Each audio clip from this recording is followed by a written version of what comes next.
আসসালামু আলাইকুম ওয়া রাহমাতুল্লাহি ওয়া বারাকাতুহু। বন্ধুরা, আজকে যে কাজটা নিয়ে আসছি আমি সেটি হচ্ছে একটি সাউন্ড বক্সের ব্লুটুথ চিপস লাগাবো।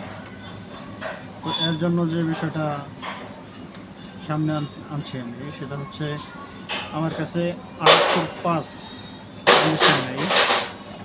তো এখন যেটা করব, যেহেতু আমার কাছে 805 নেই, কিন্তু অতিরিক্ত আমার কাছে মোবাইলের যে চার্জার আছে সেই চার্জার আছে আমার কাছে।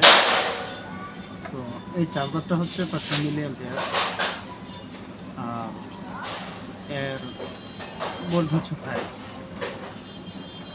ব্লুটুথ চিপসে যেহেতু 5 ভোল্ট দরকার, আমি এই চার্জারটি লাগাবো এবং এই চার্জারটি দিয়ে ব্লুটুথ চিপসে পাওয়ার দেব।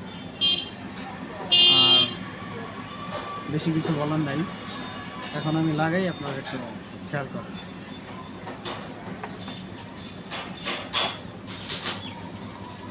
আমি এসি ইনপুট দিলাম।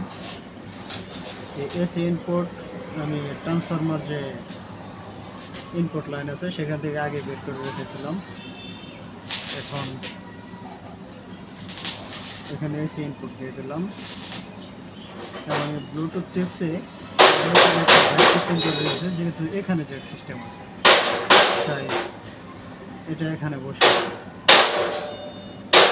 শর্টকাট। আমার কাজ মোটামুটি শেষ। এখন পাওয়ার দিয়ে দেখব যে আসলে পাওয়ার পাইতেছে কিনা। ইনপুট করলাম, শুনতে পাচ্ছেন পাওয়ার পেজ চালু হয়। ওকে।